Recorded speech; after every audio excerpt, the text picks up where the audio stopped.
Di kula terangno nggih cara madzhab Abu Hanifah banyu iku ora iso najis. Wis pokoke banyu iku nyucekno dadi ora iso napa najis. Tapi kalau dalam madzhab Syafi'i itu air yang tidak sampai 2 kolah.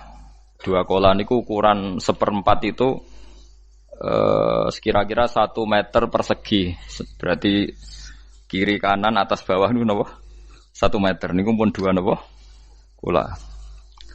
Niku nak cara Imam Syafi'i jika air sebelum 2 kolah itu kena najis sedikit rubah atau tidak rubah najis, nggih. Tapi kalau terlalu banyak meskipun kena macam-macam tidak nopo, tidak najis. Terus ila mata ghayyara kecuali yang rubah. Di misalnya ada limbah, ada kubangan besar gitu yang beribu-ribu liter, tapi kok warnanya sudah warna coklat, ya kayak tinja macam-macam itu dihukumi nopo najis. Tapi wis macam-macam malah madhab dalam air. Tapi saya pastikan itu madhab ulama. Saya pastikan itu madhab ulama. Kalau teks hadisnya begini nih, monggo nak jenengan ape latihan ijtihad, kok menyesatkan ya ora apa-apa, sementing ini latihan. Jadi di Madinah, ini hadis di Musnad Ahmad. Di Madinah itu ada sumur, bukan sungai loh. Saya ulang lagi sumur, bukan sungai. Kalau sungai itu konotasinya kan luas, panjang, mengalir. Ini sumur, bener-bener apa? Sumur. Sumur, ya gedene sumur enggak sepiro.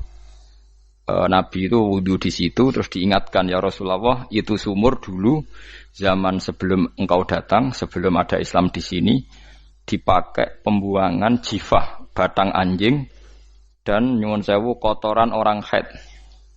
Ya kotoran orang haid.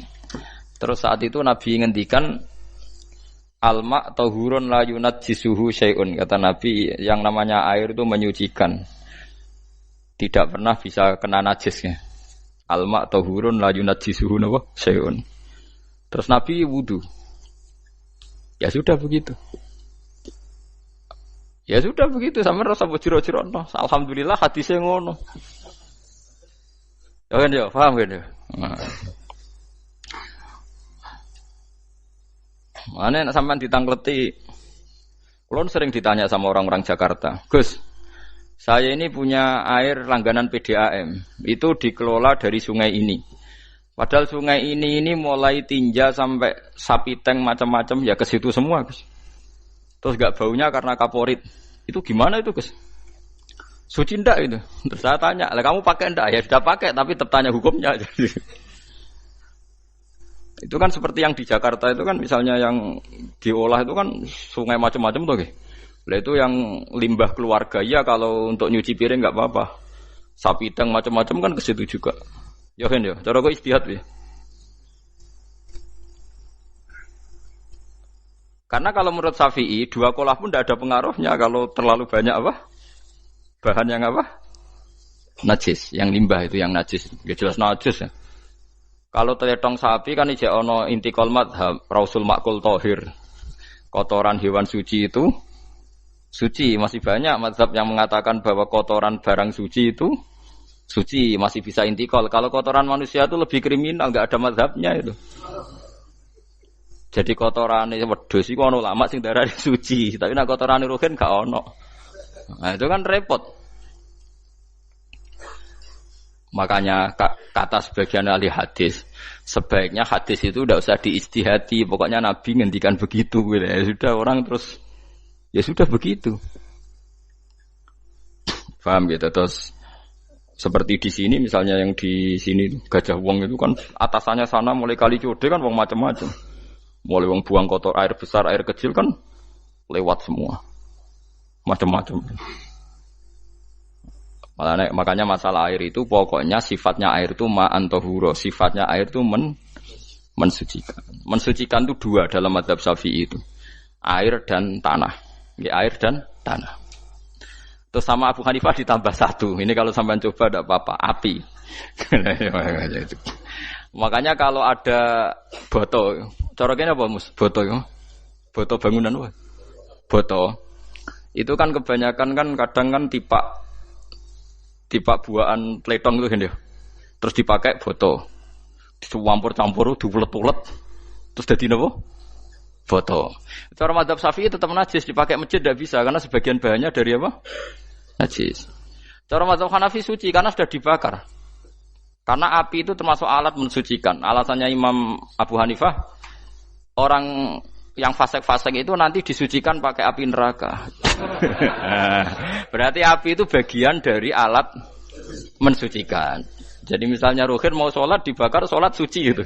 Karena api itu mensucikan. Buktinya orang-orang yang masuk neraka nanti sebelum masuk surga kalanya kan disucikan dengan api. Mana ada di neraka disucikan pakai air?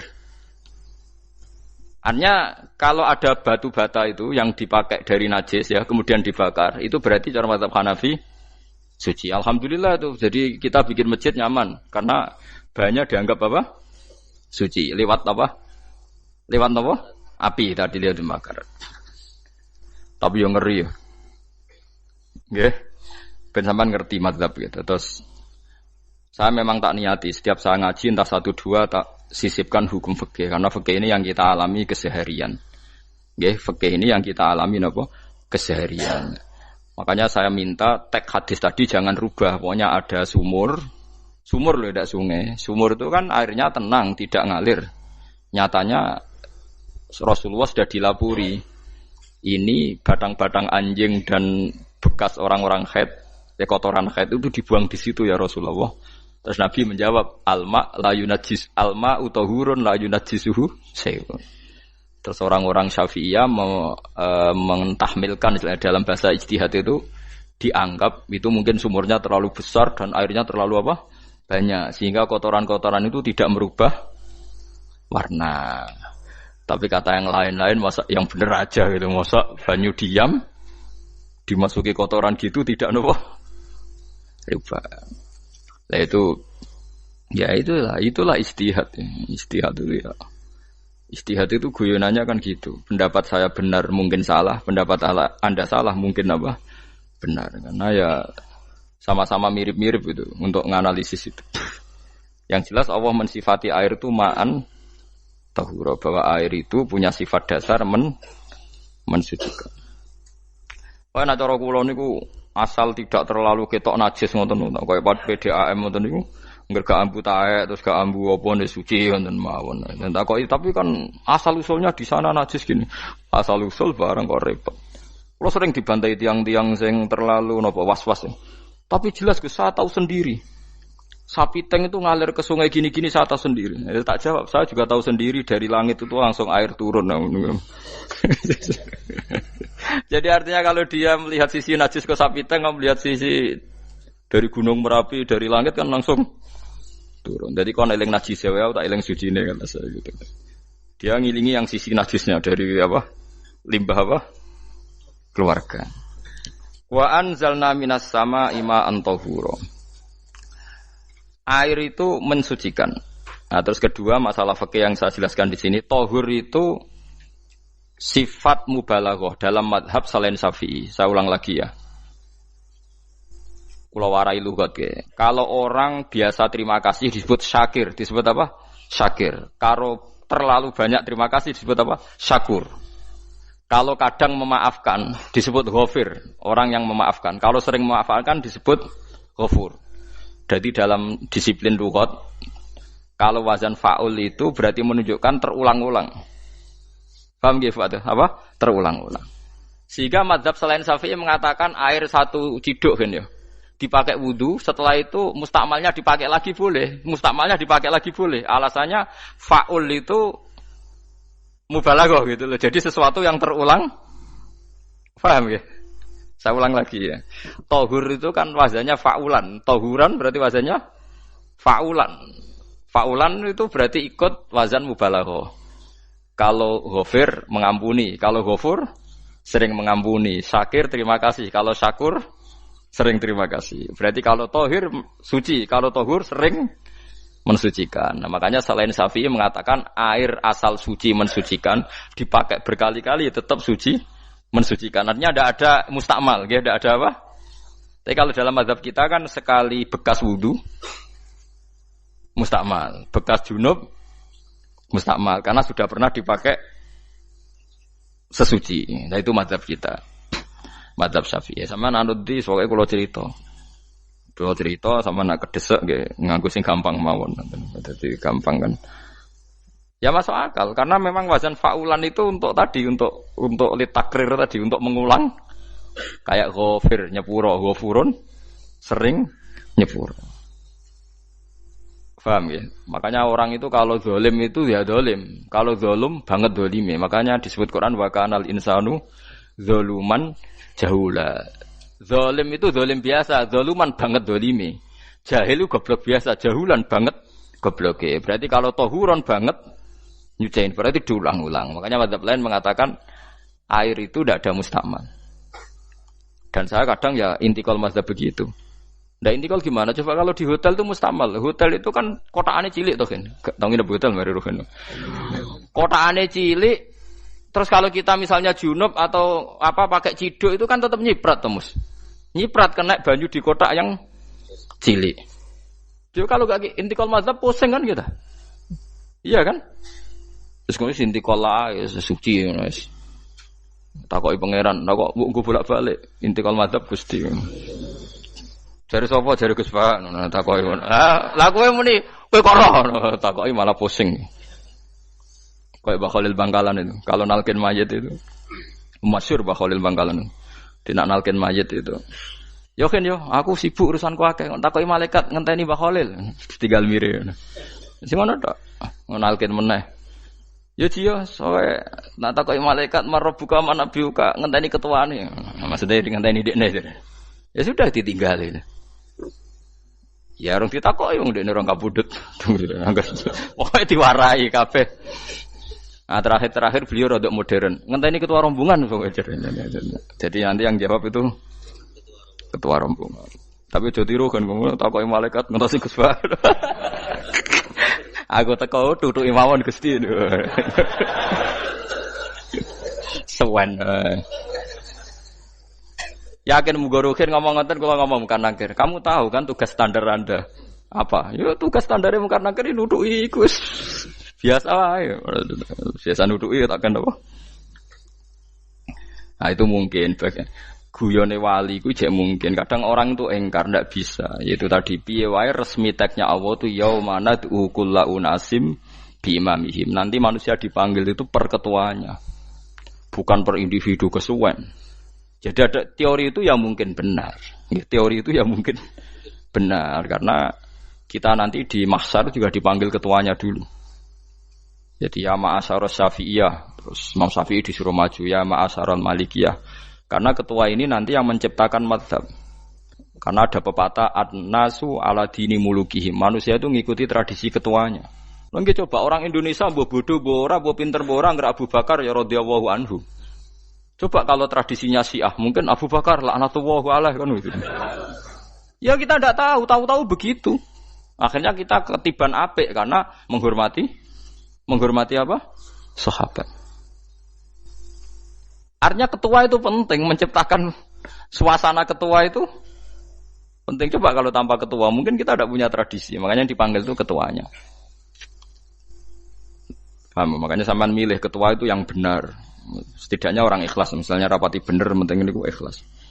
Ngeri itu kalau pas sampean dipanggil nunjuk ketua itu. Kemudian ketua partai, wah panggil pangeran bingung sampean. Ketua sopo nyebut ketua partai. Waduh. Ketuane partai dia celuk pangeran Melayu.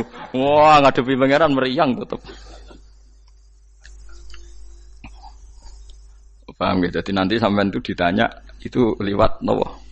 Lewat nopo? Ketua. Terus ketua nanti itu ngecek ada nur yang dipakai alamat dia ngikutin ndak.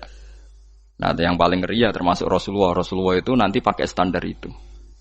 Inna umati yut'auna yaumal qiyamati hurran muhajjalin min atharil wudu. Itu kan ada tanya jawab sama sahabat.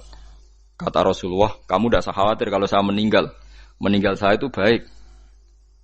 Hayati khairun lakum wa mamati khairun lakum. Saya hidup di antara kalian ya baik, setelah saya meninggal juga baik. Ya Nabi ya unik. Amma hayati fali asunna lakum as-sunan. Kalau saya masih hidup berarti saya bisa meneladani kamu melakukan beberapa sunnah, beberapa tradisi. Sunnah itu tradisi. Jadi orang kudu artinya sunnah itu wajib atau sunat. Buktine ning Quran ana sunnatallahil lati sunnatullah fil ladzina khalau min qabl. Jadi sunnahnya, tradisinya Allah menghukumi orang-orang dulu. Itu bisa orang benar, bisa orang tidak apa? Benar. Kata Nabi, kalau saya masih hidup, fali asunna lakum asunan, saya bisa mentradisikan kamu beberapa sunnah, bisa wajib, bisa sunnah. Wa amma wafati ya khairun lakum. Kalau saya sudah meninggal nanti juga bagus. Mergo aku nak SK pundhut jare Nabi, aku jejer pangeran. Dadi nak roh kowe apik, saya muji Allah, nak roh kowe elek, langsung saya minta ampunan kepada Allah. Dan semua umatku nanti diampuni. Tapi terus Nabi mulai menangis. Tapi ada beberapa masalah. Ketika orang-orang itu ternyata umatku, mau saya ajak ke surga, kata Tuhan, kata Allah, innahum qad ahdatsu ba'dak. Mereka ini bikin aturan aneh-aneh setelah kamu Muhammad. Terus fa'aqulu suhqan ya sudah kalau gitu tak tinggal ke surga, tidak ikut masuk surga. Nah kemudian ulama berdebat ahdatsu itu apa? Ada yang itu bid'ah gitu, macam-macam. Kalau ulama Sunni ahdatsu itu ya bid'ah ibadah mahdhah. Jadi misalnya orang melakukan sholat zuhur kok 6 rakaat itu kan wong nganggur papat ae kesel kok malah muni 6 itu. Utawa zuhur kok mau 3 rakaat itu kan wis ya itu bid'ah. Karena ibadah mahdhah. Tapi kalau masalah sosial itu fleksibel. Fleksibelnya adalah misalnya dulu Nabi naik unta, orang yang anti bid'ah juga naik Innova. Padahal dulu naik unta. Orang-orang yang poligami itu ya tidak nunggu istri pertama mati. Padahal dulu Nabi poligami setelah Sayyidah Khadijah meninggal. Ya mereka baik-baik saja. Alasannya poligami sunnah Rasul. Padahal nak detailnya sunnah Rasul poligami setelah istri pertama meninggal. Jadi kayak Ruhin itu belum boleh. Istrinya kan masih hidup 2 dia.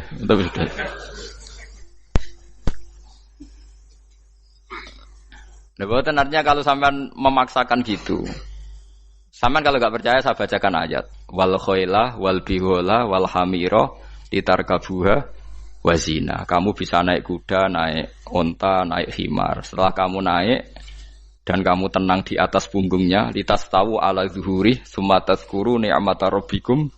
Idza stawaitum alaihi wa taqulu subhanalladzi sakhkhara lana hadza ma kunna lahu mukrin. Artinya ketika kita naik onta zaman dulu dan tagnya memang onta, itu terus kamu baca subhanalladzi sakhkhara lana hadza. Apakah sekarang kesunatan baca itu kalau yang ditumpai onta, sehingga kalau yang naik Innova enggak usah baca itu gitu. Wah, aku numpakku ora onta kok, dadi ora usah maca subhanalladzi apa? Sakharalana. Dhisik Nabi maca iku mergo numpake unta. Ya ngajak goblok bareng to, mosok umat tepuk kanthi begitu itu. Makanya sensitif, bakas bid'ah ndak itu sensitif. Enggak usah dibahas, biasa saja. Nek senak ra cocok ya diem aja. Sudah sebenarnya ra cocok ora sampe nglakoni tapi enggak usah komentar karena jelimet. Saya pernah ditelepon orang dimaki-maki. Orang Sidoarjo. Padahal wong Jawa Timur, ya aneh. Kan ada orang matur Rasulullah namanya Abdullah bin Amr. Ya Rasulullah saya ini kuat puasa terus. Kata Nabi jangan puasa 1 bulan 3 hari saja itu sama dengan 1 bulan penuh. Karena 1 puasa sama dengan 10. Masih balelo terus termasuk menyangkut Quran. Ya Rasulullah saya ini tiap hari khatam Quran. Jangan 1 bulan sekali saja baru khatam. Enggak ya Rasulullah saya ini ingin sering khataman. Ya sudah kalau gitu seminggu sekali sab'al layal. Saya lebih kuat ya Rasulullah 3 hari. 3 hari saja khatam sekali. Iqra'hu fi salasin kata Nabi. Ya Rasulullah saya lebih kuat ketimbang itu. Tidak ada yang lebih baik ketimbang itu kata Nabi. Kemudian orang itu anti semaan karena semaan itu kan 1 hari khatam. Paham ya? Maksudnya hadis tadi yang di Bukhari dipakai dalil anti apa? Semaan karena semaan itu 1 hari apa? Khatam. Lewat telepon pertama lewat santri saya terus lama-lama lewat telepon. Terus saya tanya, kamu bacanya hadis kira-kira sama saya banyak mana? Kayaknya banyak jenengan. Terus saya tanya, betul Nabi menyuruh khatam tiap 3 hari? Ya. Betul Nabi nyuruh khatam tiap 1 bulan? Ya. Ya sudah lakukan saja. Anda sering enggak khataman tiap 3 hari? Enggak pernah, setahun aja enggak mesti. Lah iya kalau Nabi melarang baca Quran tiap hari kamu setuju, tapi Nabi nyuruh tiap hari khatam kamu tidak setuju. Enggak apa-apa, kamu anti semaan enggak apa-apa, tapi lakukan perintah Nabi tiap 3 hari khatam. Menang deh. Lah itu maksud saya. Anda tidak apa-apa milah-milah bid'ah sesuai versi Anda, pemahaman Anda, tapi yang fair. Kalau Anda anti semaan ya harus tiap 3 hari khatam karena dawuh Nabi iqra'u fi kulli salasin. Enggak juga kan mereka juga orang yang enggak jarang baca. Jarang baca apa? Lah itu enggak fairnya di situ. Makanya nggih biasa mawon. Cuman semaan hafal Quran wis semaan. Nah hafal Quran ya wiridan, malah lucu to hafal Quran kok semaan. Ya yes, ngono ae hafal ya nyemak kan, kok kesel ya mulai. Jadi bang nyemak sampai gremeng. Bariku mangan entek akeh kan malah lucu. Wong nyemak yo do kurang ajar. Jajal kok nyemak kifa delok ngarep mbek guri tok, agar kebar ya wis. Aku serah kelakuane wong nyemak. Kan dekne ra hafal kan yo. Biasane nyegat guri to. Kok agar gurine kembar pojok ya. Wis. Kok agar gurine pojok kembar. Nek sing semaan akhire pinter sing maca kembar gurine. Paham gitu terus pau gitu tohuron gitu tak latih memahami Quran secara lugat. Quran bagaimanapun bilisanin arabiyyin mubin. Ada ulama yang berpendapat tohir itu dimubalaghahkan tohur seperti ghafir ghafur, syakir syakur. Sebab itu menurut mazhab ini tidak ada air apa musta'mal. Tapi kita biasa mazhab Syafi'iyah apa? Ada apa? Ada musta'mal. Itu masalah-masalah ijtihadiyah, masalah-masalah ijtihadiyah. Kalau masalah ijtihadiyah tadi pendapat saya benar, mungkin salah. Pendapat Anda salah, tapi ya mungkin benar itu. Wa anzalna minas sama'i ma'an tahura, mutahhiron tegese banyu iku sing nyucekno. Linuhya supaya maringi urip ingsun. Bihi sebab anane banyu baldatan ing daerah maitan kang mati. Jadi istilah resmine pangeran yo, aku nak nguripno bumi iku yo nganggo lantaran banyu. Dadi aja mbok soal pangeran kok butuh lantaran. Waduh repot. Mung Qur'ane pangeran dhewe istilahno aku nak nguripno bumi lewat lantaran banyu. Ya rasa mbok jero-jerokno. Pangeran kok butuh lantaran. Ndak usah lantaran lah yo iso, tapi nek Allah nganggo lantaran yo oleh yo aja terus Allah kok nganggo wasilah. Wah yo malah kacau. Ora usah ngono-ngono, ora usah mikir. Pokoke Qur'an diwaca ora usah dipikir, pun nonton iman nonton mawon kok repot. Iman kok napa? Kok repot. Linuhya supaya ngurip-ngurip sapa ingsun bi sebab banyu. Baldatan ing negara atau daerah maitan kang mati. Jadi sampean jangan mengatakan kalau Allah untuk menghidupkan bumi butuh air ya keliru. Allah itu tidak butuh apa-apa. Nggih, Allah itu tidak butuh apa-apa. Tapi kalau Allah punya sunnah, punya adat menghidupkan bumi itu pakai air, ya Allah jangan kamu atur. Kira pangeran kok ngatur. Itu kan ada cerita di kitab-kitab itu termasuk di Ihya itu. Nabi Musa itu sok dekat Allah. Jadi enggak mau mimik obat. Membuktikan bahwa Allah itu tidak butuh wasilah. Aqaqir itu maknanya obat-obatan yang dari herbal itu bahasa Arabnya apa? Al-aqaqir. Dia setiap konsultasi sama dokter disuruh minum herbal itu. Enggak mau dia. Enggak, saya akan disembuhkan Allah langsung, enggak usah lewat obat apa herbal katanya. Tiap dokter ditanya jawabannya sama. Oh, dokter goblok. Kamu belum tahu ya kalau Allah itu tidak butuh wasilah. Malah marah-marah dia tuh. Akhirnya dia konsultasi langsung ke Tuhan. Apa betul ya Allah saya butuh minum aqaqir? Terus, lah kata dokter gimana? Karena herbal itu fungsinya gini-gini. Terus, Musa, sing gawe fungsi herbal ngono iku sapa? Nggih jenengan. Lah yo aku gawe fungsine ngono kowe ngombe kok ora gelem, sing gawe iku ya aku.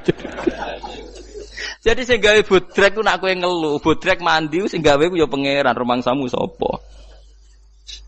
Sing gawe ruhe nak bar kelon lega ya pangeran. Mangsamu sapa? Omane bojone ayu kan. Ah, sing wis pangeran ora usah aku isin gengsi, ora usah ngono. Kalau muni elek dibanding bojone ning swarga, nek ning dunya ya ayu, nguruhin ya diselera kok udarane. Paham gitu. Terus itu masalah yang enggak akan selesai ila yaumil qiyamah. Jadi ada cara pandang langsung Allah itu ya bisa. Tapi misalnya ada sunnatullah ya jangan kamu tentang. Termasuk Nabi Musa akhirnya Nabi Musa mau minum, setelah minum sembuh. Terus ketika sembuh diberitahu Allah, memangnya kenapa kalau minum obat itu? Obat itu ada khasiatnya yang bikin juga Allah. Kok kamu hindari itu alasannya apa? Wong yang bikin juga Allah. Makanya kalau kamu percaya wasilah, kalau terpaksa percaya, kamu harus yakin bahwa nomor satu adalah Allah Subhanahu wa Ta'ala. Kalau kamu takut orang itu syirik, ya gak apa-apa, kamu lawan, harus kamu lawan. Memang selera kamu begitu. Kamu harus tidak usah ikut pakai, wong kamu khawatir, tidak apa-apa. Jadi sing khawatir syirik, ora usah nganggo ali-ali, ora usah nganggo ake. Tapi sing seneng dagangan, ya nganggo. Ora usah jimat-jimatan ini hati napa booming ngoten mawon niati dak. Kulo nu diakek larang sedurunge rame-rame akek. Barang akek kerame terus mboten kula nggo. Wah, darani murah repot. Nggih kula mboten sombong. Dulu akeknya bapak itu zaman Bapak Sugeng tuh pernah ditawar ditukar mobil. Zaman itu mobilnya seharga 60 juta. Dan itu wasiat bapak untuk saya. Saudara saya sepakat itu untuk saya. Dulu kadang-kadang tak pakai. Setelah akek booming terus dikira ini yang gelondongan berapa kilo. 25.000 muruah camah cara Jawa camah tidak pernah tak pakai. Saya yakin ikut turun itu aki-aki yang mahal itu karena dikira yang produk ya yang masal itu yang itu.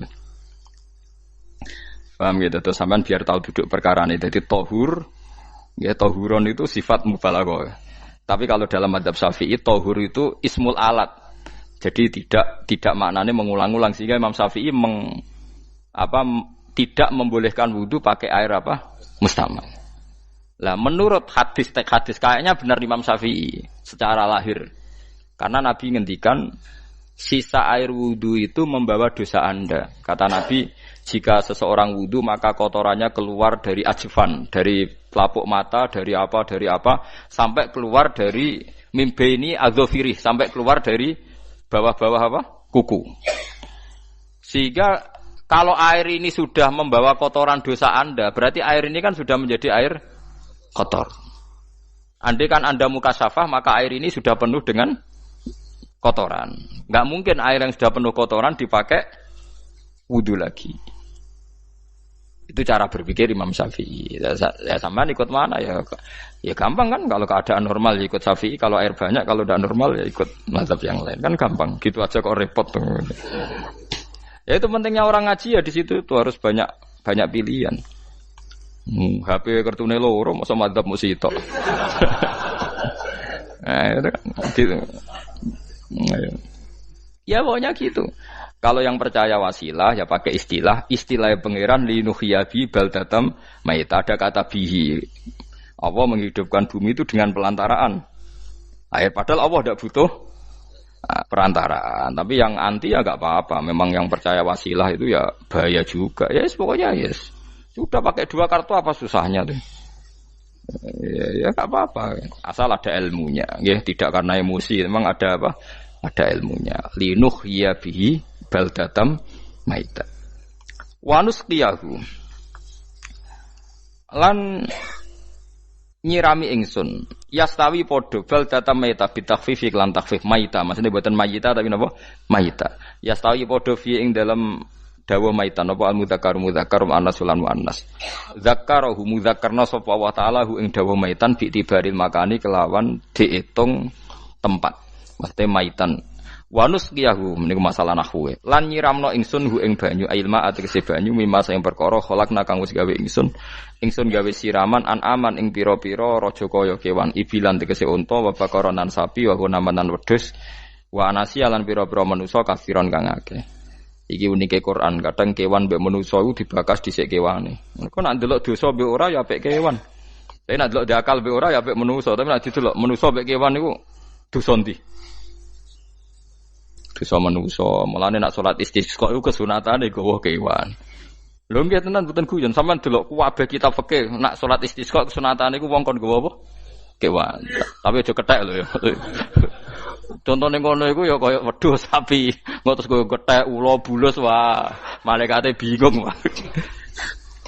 Maksudnya kewan tapi aja bulus kethek ula. Mulane teng daerah mriku, teng daerah Sarang nate kekeringan. Barang kekeringan tiang salat istisqa ono sing go sapi, go wedhus. Delalah bar salat istisqa iku udan. Tapi kula seneng mbek kiai ini. Pas udan kiai ini ngendikan itu. Kowe aja GR nak udane krana kuwi ya krana sapi mbek wedhus iku. Mergo ora duwe dosa, mergo ora duwe apa? Dosa. Lah yaitu agama. Agama itu kita kita ta'abudi. Wong kita jare makhluk paling terhormat. Tapi nyatane nak istisqa butuh bantuan kewan. Itu kesunatan istisqa ngoten to. Tem mriki ngoten mboten. Do nuntun wedhus to. Napa? Mboten sing tek teng kitab-kitab Pak Sami to. Kan nggo kewan kan? Ya. Tapi ya soal kewan kok iso mbayakno.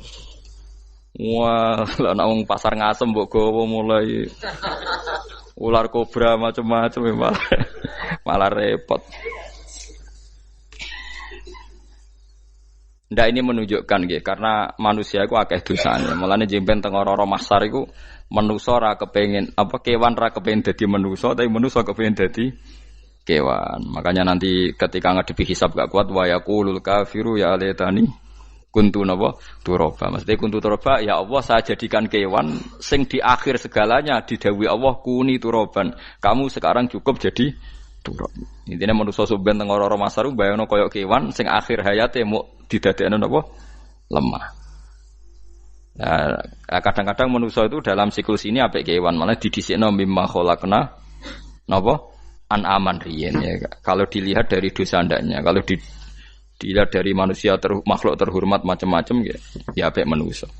Wa anasiya lan pira-pira manusa kasiron kang akeh jamu insan ente lafat anasi jamu lafat insan. Wa suhu te asline lafat insan iku anasinu. Fa udilat moko digenti apa anunun digenti ya aning ya. Wa timat lan dene sopno fiha ing dalem ya apa ing dalem ya apa al ya ya. Maksudnya ya sing sangka nun diidghamno be ya asli. Au jamu insin te jamu lafat insin. Walaqad tasarrafna lan teman-teman molak-malik ingsun to mutar-muter ingsun. Hu ing ma'il ma'atik sebanya bainahum antarane wong akeh liat zakaru wa gelem eling sapa ngakeh. Asluhu ya tadzakaru. Niki kok usum nahwu. Ultimat ya gamno apa ata fi dzalik ing dalam dal wa fi qiraatin liat kuru bi sukuni dzal wa dhammil kaf. Liat kuru nikmat Allah ing nikmate Allah taala bihi klan ma. Fa aba mongko moh sapa aksarun nasi sapa akeh manusa. Moh ila kufuron kecuali mungkiri ning nikmat juhudan tegese mungkiri ning nikmat ngingkari ning nikmati maring nikmat haitsu qalu sekirane ngucap sapa ngakeh mutirna binau ikada mutirna den kei udan kita binau ikada sebab posisi perbintangan iki supaya kula warai iki sampeyan nak ketemu Allah ben selamat niku kula jamin lah nak ilmu kula ni orisinil Allah niku gada adat gada sunnah lah dalam bahasa Quran niku. Perkara iku ana alamate. Dadi misale ana mendung, alamate napa? Udan. Terus Allah niku nggih damel sistem. Misale huwallazi ja'ala syamsa diya awal qamara nura wa qaddarahu manazila li ta'lamu adadas sinina napa wal hisab. Sehingga di sistem itu kita tahu musim hujan itu misalnya musim ini. Kalau musim kemarau ini, posisi bintang pas di sini. Sehingga wong Jawa sing goblok lah roh iki musim hujan iki musim kemarau. Kalau ahli hisab, ahli astronomi ngerti kalau matahari di sini berarti musim ini, kalau matahari di sini musim ini. Begitu juga musim panas, musim gugur macam-macam. Itu kita tahu, itu sunnahnya Allah dan itu yang bikin Allah, kita tahu. Tapi sekali ada hujan kok kamu bilang begini, wajar udan deres wong rendeng. Itu Allah tersinggung karena kamu nganggep udan itu jasane rendeng, ora jasane pangeran. Gak repot ngadepi pangeran. Ya memang begitu. Karena inginnya Allah manusia itu punya dua kecerdasan. Kecerdasan yang diciptakan nubuwah yaitu akidah dan kecerdasan yang diciptakan sains yaitu pengetahuan. Itu inginnya Allah. Jika menyangkut hisab dan ru'yah yang diperdebatkan oleh Muhammadiyah itu sebetulnya juga masalah sepele. Masalah sepele itu begini. Siapa sih yang mungkiri hisab? Wong hisab itu ya nasib pangeran li ta'lamu adadas sinina wal hisab. Siapa sih yang mungkiri ru'yah? Wong ru'yah itu hadisnya sahih. Yasumu li ru'yati wa aftiru li ru'yati. Fa in humma 'alaikum fa'akmilu iddata Sa'ban salasina yauman. Jika kamu ragu ya ikmal. Ikmal itu menjadi 30 hari. Sekarang sampean saya tanya, ikmal 30 hari itu dari hisab apa ru'yah? Hisab kan namanya ikmal itu pakai saiki wis 29 nak kepen ikmal 30. Lho ikmal itu ru'yah ta hisab? Hisab. Jadi apa susahnya sih pakai dua ilmu itu? Tapi sekarang jadi politik identitas. Pokoknya kalau ru'yah itu NU, kalau hisab itu Muhammadiyah. Terus dijak goblok bareng kan kita. Mulane susah jadi ulama itu. Mergo dijak goblok nih lho. Ya sama seperti kunut ndak kunut. Saya Muhammadiyah itu lahir tahun 1912, NU 1926. Orang tahu semua sebelum itu zaman Madzhabul Arba'ah Abu Hanifah itu tidak kunut, Imam Syafi'i kunut. Terus kamu bilang Syafi'i NU Abu Hanifah Muhammadiyah. Memangnya Imam Syafi'i tahu Rois Am? Jadi kita yang ulama itu biasa saja karena melihat Imam Syafi'i itu kunut, Abu Hanifah tidak kunut. Tahu-tahu sekarang jadi politik identitas kalau kunut itu NU tidak kunut Muhammadiyah. Memangnya Imam Syafi'i tahu dadi Rois Am ning PBNU sing liwat ahwa kan mboten ate. Jadi kalau ulama itu lebih sederhana cara berpikir. Ya sudah, hisab itu ilmunya Allah, ruya ilmunya Allah. Jadi misalnya dagang dihitung, kalau dihitung itu rasional berarti sain. Kalau tidak dihitung kok berarti jenenge kejutan ya enggak kita pernah ngalami semua. Kita pernah ngalami dua-duanya kan? Dihitung ya pernah laba, kejutan ya pernah. Musim sulit dagang rugi ya biasa, kecengklok rugi kebodhon biasa sama pernah. Anggap aja kalau rutin namanya sain sesuai hitungan pengetahuan. Kalau model ngono kejutannya selesai kan? Kok dibenturkan? Kejutan sama rutin itu absolut mana? Akurat mana? Ya ngajak goblok bareng.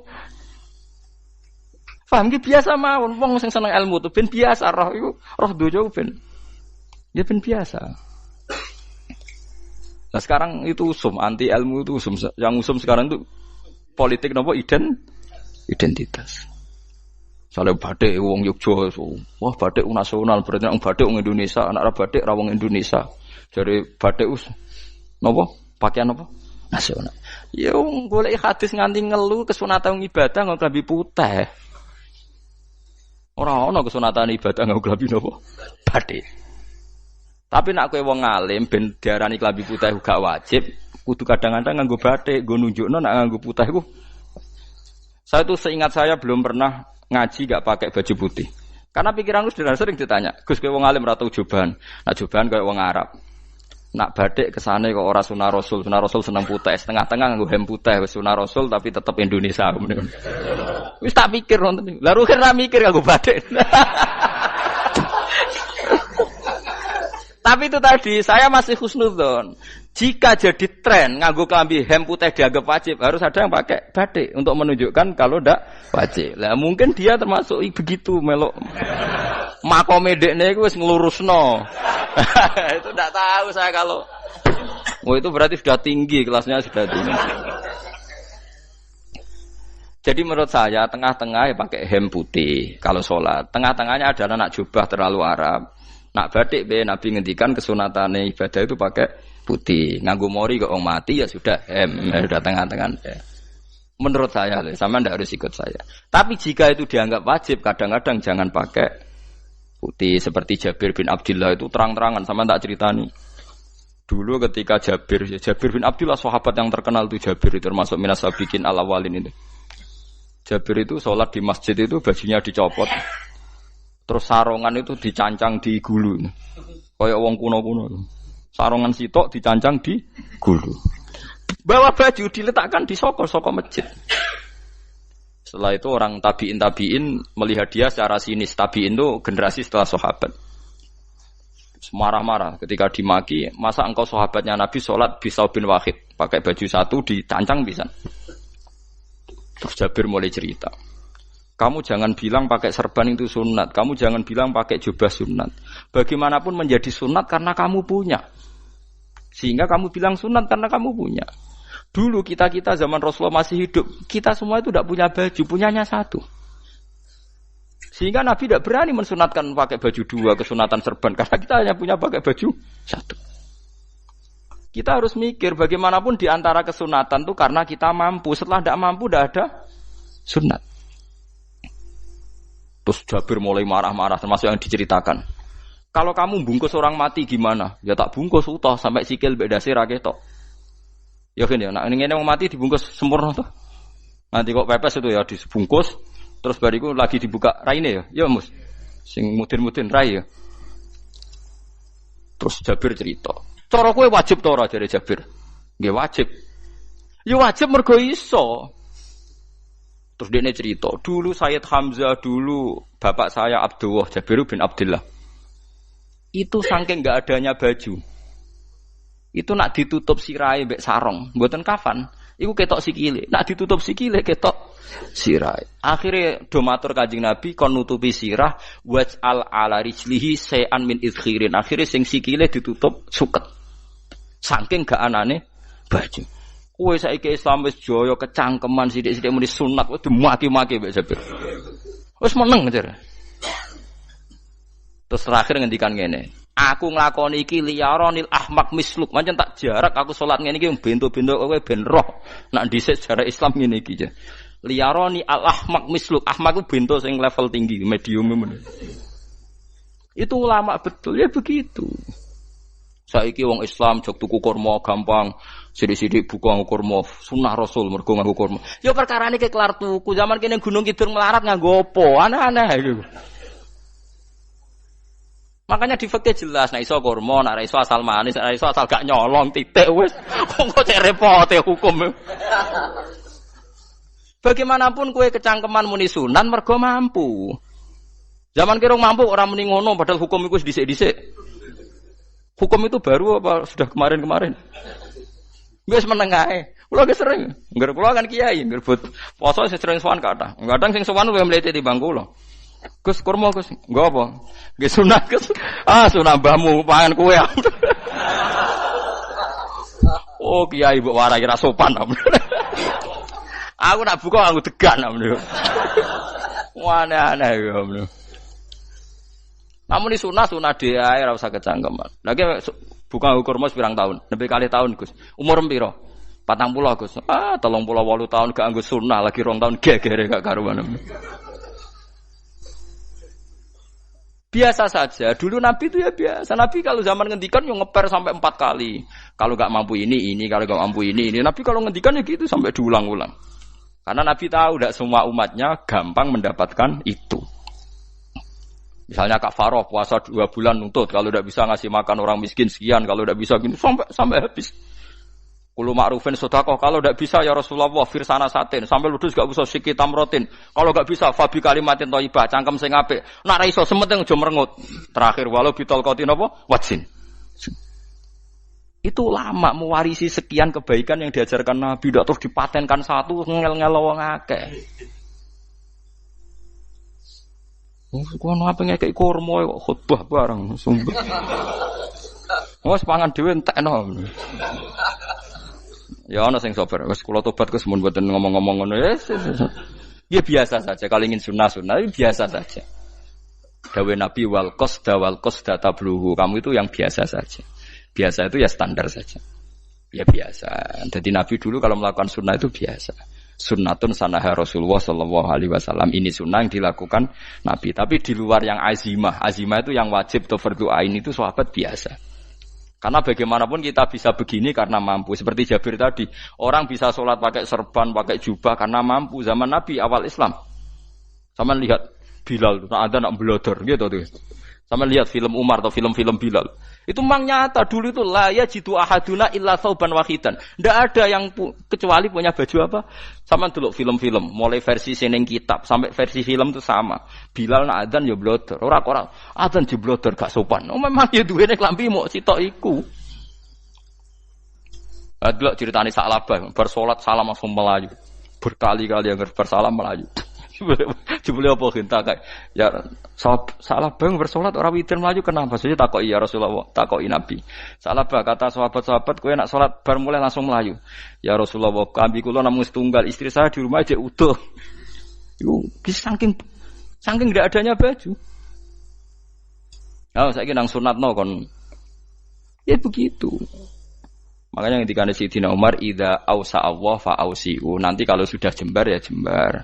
Nak lagi ruwet ya ruwet. Ya sudah biasa saja. Paham ya? Jadi kalau suwun misalnya malah yudraku kullu, la yudraku napa kullu. Kalau tidak bisa semua jangan sama sekali. Jadi misalnya kita tidak bisa jubahan, tidak bisa serbanan mergo wong Arab. Supaya saya ndak keriting jubahan kok tonggo ya guyu. Paham ya? Wah aneh ngono. Kemudian nek ora kaji kok jubahan malah digugat wong akeh.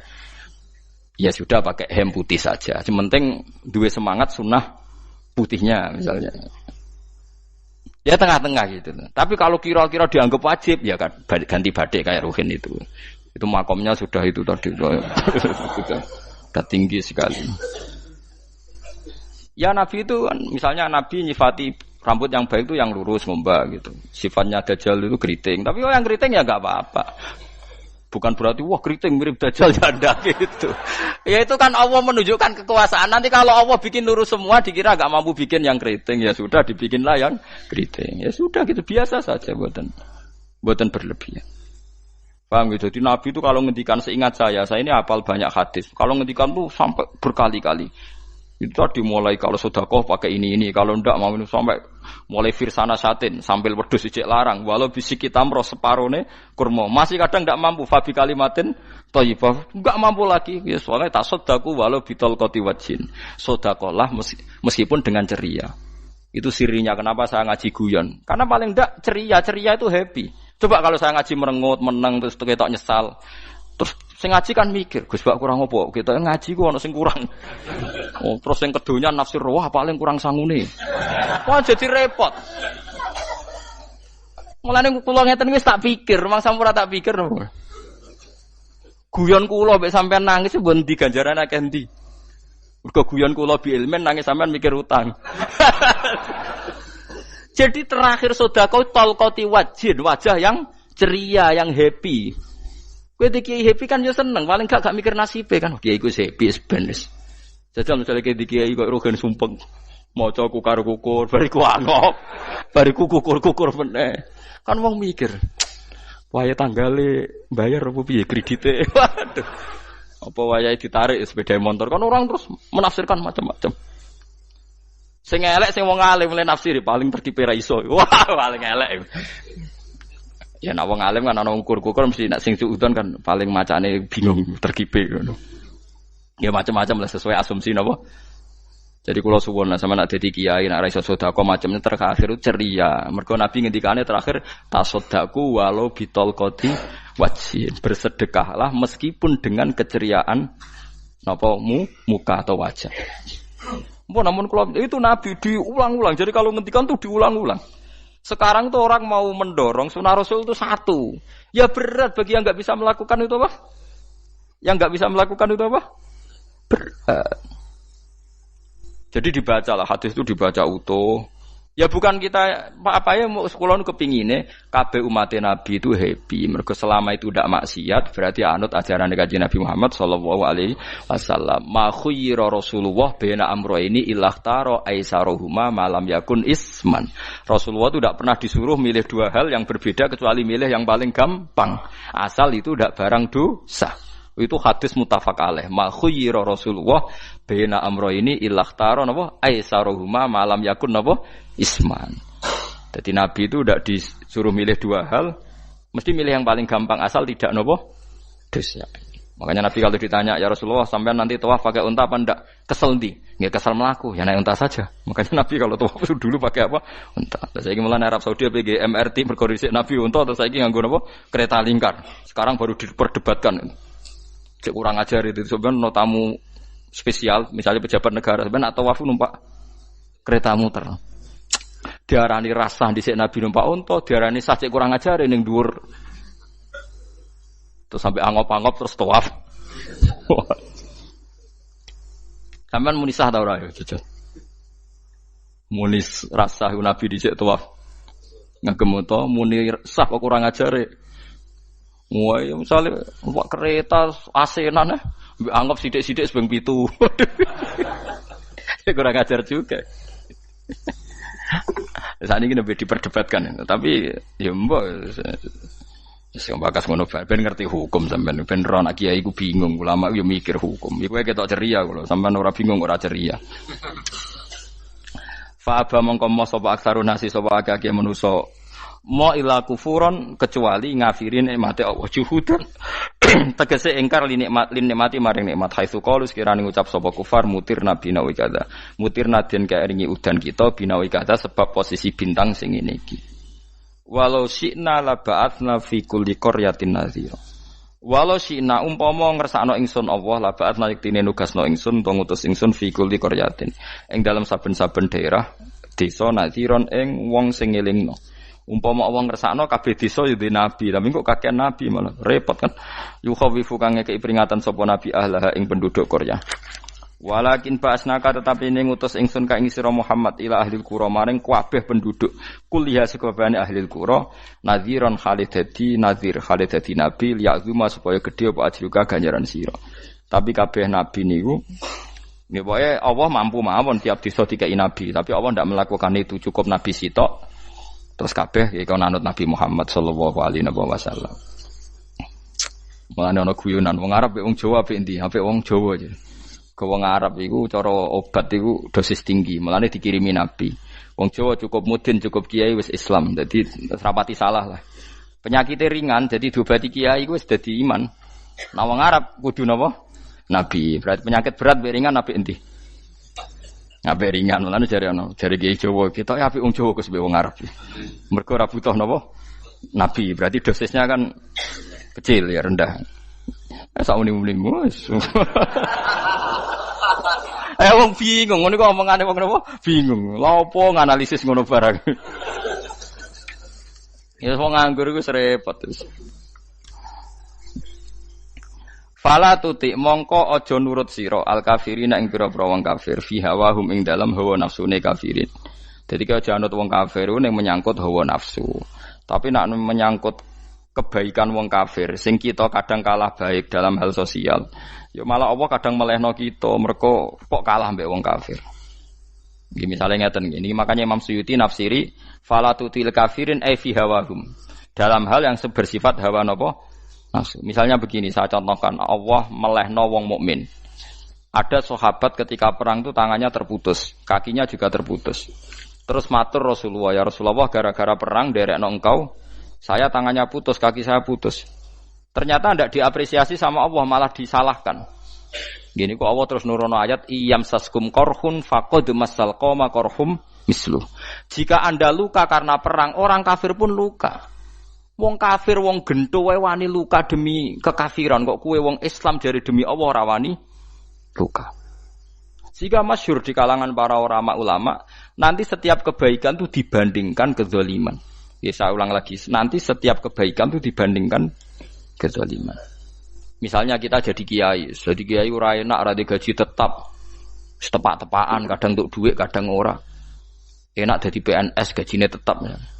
Nanti kita disalahkan Tuhan. Pedagang narkoba itu gajinya juga enggak tetap. Risikonya tinggi, ditangkap polisi, hukumannya mati, itu saja berani. Kowe ngiyai trimo ngono ra wani.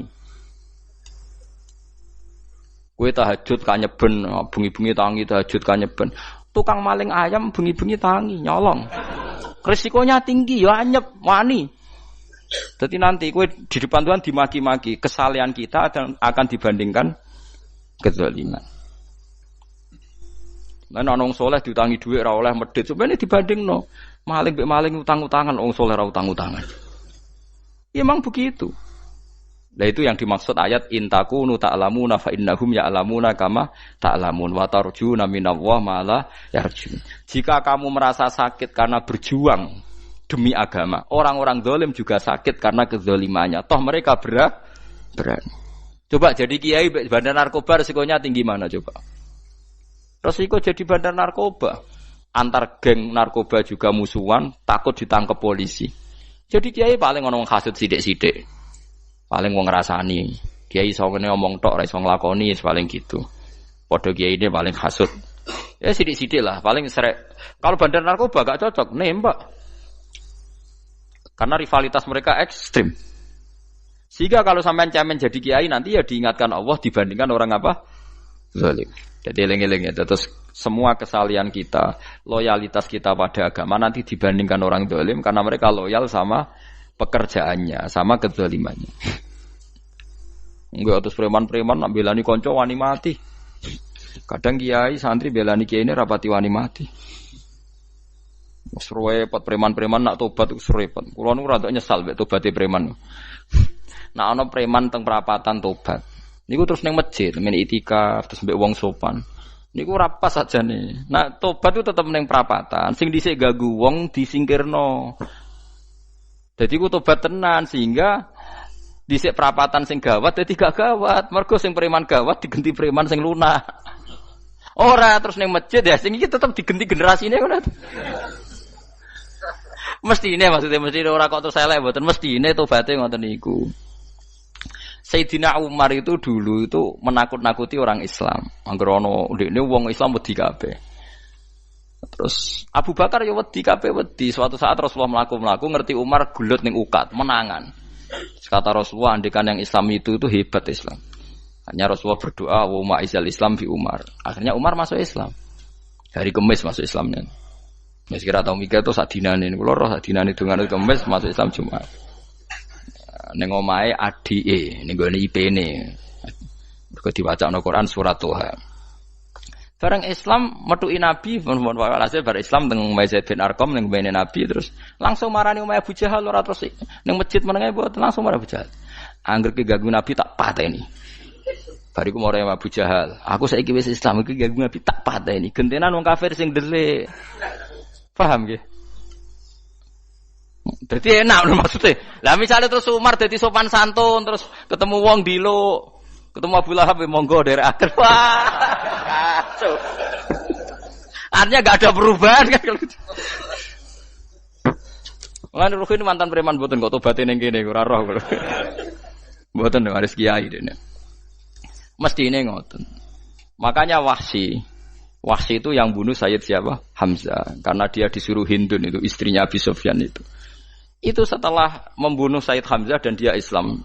Dan Nabi tidak siap melihat wajah Wahsy. Sumpahnya Wahsy apa? Saya bersumpah akan membunuh orang paling dibenci Rasulullah. Sebagaimana saya pernah membunuh orang paling dicintai Rasulullah. Terus tobatnya dia mateni Musailamah al-Kadzab. Wong sing ngaku Nabi ngarang Quran. Itu tuh sing mateni sinten? Wahsy. Jadi Wahsy sebagaimana aku pernah membunuh orang paling dicintai Rasulullah. Tobat saya membunuh orang paling dibenci Rasulullah. Ya misalnya terus Wahsy tobat, terus sampean nyapu masjid, terus gak duwe selera tarung. Zaman kafir tarungnya tenanan, bareng Islam menyapu masjid. Bariku ngiseni jedinge terus bareng jak perang wedi wae repot. Ya niku ide kula tapi ora kudu nglakoni. Niku mau cerita ilmu, sampeyan ora kudu nglakoni. Ya tugale wong preman brah-brah. Blojo narkoba entek akeh dilakoni, nggo judi diakoni. Sewengi orang preman itu kalau judi 2 juta 3 juta loh. Bareng tobat ngeboni masjid 10.000. Padahal donyane jek akeh. Mestine tobat yo. Saya zaman judi semalam 3 juta. Sekarang kalau pengajian atau ke masjid semalam 3 juta 100 lah minimal diluwei. Ora malah pas tobat nglebokno amplop masjid yo. 10.000, kadang 2.000. Repot-repot. Tapi ya apik tobat, mesti cerita. Tidak begitu, mestinya berbanding. Paham nek sampean takok tobat itu cara ulama nggih ngoten niku berbanding. Mulane riyen Khalid bin Walid itu jadi panglima perang Islam itu. Saya masih ingat makalahnya Khalid bin Walid, fakama anni aktsartul qatla fi kufri aktsartul qatla fi islami. Dulu ketika saya kafir adalah sangat banyak membunuh orang Islam. Perang Uhud kalah itu karena panglima orang kafir adalah Khalid. Dia cakap sekali dalam ngatur strategi perang. So Khalid itu utek elek kan, pikirannya ala sahabat yang menuso ruhin es kayak wong wedok ambek apa jenenge ghanimah mesti medun. Sahabat ora kabeh kaya aku kan ono kaya kue barang macam-macam. Gunung Uhud itu dhuwure mok sak musolane iki Jamira Gunung Uhud kaya Merapi niku mboten. Nah kaya Merapi amanah ning dhuwur tetep ra kenek, melayang to. Dadi Gunung Uhud itu dhuwure mok sak musolane mbok dhuwur pundi. Wong kula nate mriko bolak-balik kan nggak bisa nerong tahu. Kula kaya wong India dadi melok itikaf teng gunung lho. Uhud. Mbok piye dalile apa ya ora roh. Lah itu Khalid bin Walid pinter, dia ketika kalah itu muter ke belakang terus ghanimah itu dilepas. Ya dulu itu dalam perang dulu tuh ghanimah itu kan perempuan sama apa? Ya sama barang-barang itu. Ketika dilepas itu dianggap sudah mengaku kalah. Ada sahabat yang kok ruhin itu udah akabir sahabat, ada sahabat papan atas, sahabat yang seperti itulah. Sahabat kebanyakan turun ternyata Khalid itu muter terus naik dari belakang. Pas sahabat turun, dia naik dari apa? Yo penak karek mana iko dhuwur, itu akhirnya kalah. Itu ya gara-gara strategi nih Khalid bin Walid. Nah terus dia bersumpah, saya bersumpah semua kecerdasan saya, semua kecanggihan saya akan saya gunakan untuk membela Islam. Klimaknya itu di perang Tabuk, di perang Yarmuk, di perang Tabuk. Itu di panglimani siapa saja yang ditunjuk Nabi itu kalah. Termasuk Ja'far bin Abi Thalib itu padahal panglima yang ditunjuk Nabi. Usamah ya kalah. Abdullah ya kalah. Semua yang ditunjuk Nabi itu mati semua. Akhirnya panglima diambil siapa? Khalid. Taruh saja gini strateginya. Anggap saja Arab itu padang pasir. Tidak sampean biar tahu bahwa orang soleh yang cerdas itu banyak. Jangan kira soleh itu tidak butuh kecerdasan, butuh. Arab itu kan padang pasir. Mau jelas gini, gambarannya apa? Padang pasir. Itu kalau perang itu kan taruh saja orang Islam itu 3.000 musuhnya 10.000. Memang kejadiannya gitu, 3.000 musuh 10.000. Itu kan berbanding berapa itu? 30 ya? 1 banding 3 ya? Nah itu dulu, pasukan-pasukan Islam dulu itu sama-sama seperti soft sholat. Jadi memanjang. Ya akhirnya perang itu kelihatan sekali mana yang sedikit, mana yang banyak. Habis Khalid strateginya dirubah. 100 orang di depan, anggap saja gitu. Pokoknya tak kayak gambaran coro Jawa paling gampang. Lagi mau kitabnya malah bingung loh. 100 pasukan kuda yang di depan itu disuruh negarkan kuda. Disebut fal mughirati subha itu. Yang itu wal adiyati napa? Dhabha fal mughirati subha itu. Jadi pokoknya anggap seperti itu. Fal muriyati apa? Qadha itu. Kuda yang 100 di depan disuruh menegarkan. Pokoknya kon gerak sehingga debu itu banyak bertebangan. Terus pasukan yang 3.000 itu disuruh memanjang. Memanjang sepanjang-panjangnya. Karena di depan ini ada tegaran kuda tadi, orang kafir yang di sana itu melihatnya ada bantuan datang baru. Wih, pasukan Islam teko wakil, panjang lagi. Dikira jumlahnya itu sampai 50.000 lebih. Paham sih kalau maksudnya? Sehingga wong kafir melaju perkara ini tidak mungkin kita tandingi. Orang Islam dapat bantuan baru, padahal ya wonge podo. Mau baris setok dirubah. Nah misalnya sing mimpin Mustafa sembah jare mati ya syahid, mati kabeh wong Islam.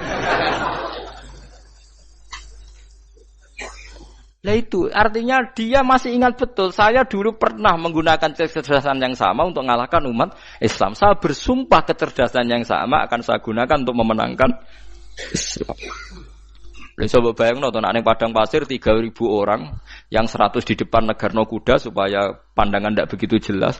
Terus yang belakangnya memanjang dari jauh kan kelihatan pasukan dapat bantuan baru. Padahal ya orangnya sama. Akhirnya orang kafir merasa wah nggak imbang. Kita ada imbang karena orang Islam dapat bantuan. Terus menang perang itu.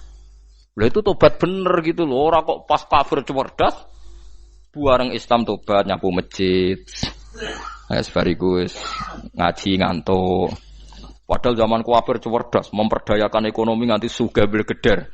Bareng Islam terus dunia entek melarat terus nyapu masjid, sebariku salat qobliyah ba'diyah mulai. Mbok poso sunat. Ya ndak apa-apa itu, tapi sugih tetep kok zaman kafir sugih. Zaman Islam kere, mestinya zaman Islam ya sugih, terus kecerdasan dan hartanya untuk liizatil Islam wal muslimin. Mestinya, tapi ya enggak apa-apa kalau ada tobat model gitu ya enggak apa-apa. Ojo kok terus dari Gus Pak ngene ku elek ya ora ana jenenge tobat mesti apik, tapi enggak fair gitu loh. Maksud zaman nakal serius, zaman tobat sekenanya itu kan fala tuti mongko joto atsira al kafirin ing pira-pira kafir fi hawahum ing dalem selera hawa nafsune wong kafir. Wajahidhum lan merangi sirahum ing kufar. Merangi maksudnya berjuang bihi kelawan Quran. Maksudnya hujjah. Wong iku nak merangi wong kafir nganggo Quran, ndak mesti perang iku nganggo pedang. Niki jelas kita bire wajahidhum bihi ebil Quran. Maksudnya perang nganggo Quran itu kita melatih argumentasi atau hujjah yang dengan hujah itu jelas-jelas ketok bener ya agama napa Islam. Wajahid lan merangi sirahum ing kufar bi iklan Quran ayat Quran itu Quran jihad dan kelawan perang atau kelawan jihad kelawan berjuang kabiran kang gede. Wa wa ta'ala wa alladzi zat maraja ingkang lepas sapa Allah al-bahraini ing dua laut. Arsalat sing lepas sapa ta'ala huma ing al-bahraini mutajawiraini hale berdampingan. Hadza utawi iki ku asbun iku banyu sing banget segere banget manise banget segere furatun tur enak diombe sadidul udzubati tekse banget manise Kiye kuno nak manane mudah diminum. Wa hadza utawi iki ku milkhun niku banyu asin, ujajun tur banget paite. Syadidul muluhah tegese banget paite. Tapi wasemono sungai sing gampang diminum. Misalnya sungai Komerapi sing napa gampang diminum maksudnya mboten pahit. Ketemu laut sing banget paite, meskipun banget asine, apa hakikate gawe wajah alalan gawe sapa Allah taala bainahuma antarane banyu sing napa tawar lan banyu sing asin, Allah gawe barzakhon ing pemisah, hajizan tekse pemisah. Kita ndak tahu pemisahnya piye, pokoke akeh sing cerita banyak di tengah laut tu air napa tawar. Layah tali itu ora campur apa hadu masalah sijine banyu asin lan banyu tawar bil akhir iklan sing liya mergo wonten apa hajiz wonten apa hajiz ana pembatas wa hijron lan tegese pembatas mahjuron kang iso nglindungi sitron tegese tutup mamnuan kang iso den cegah bi sebab anane sitru sebab anane pembatas apa ikhtilatuhuma apa campure banyu asin lan banyu tawar alami wa waladhi. Assalamualaikum warahmatullahi wabarakatuh.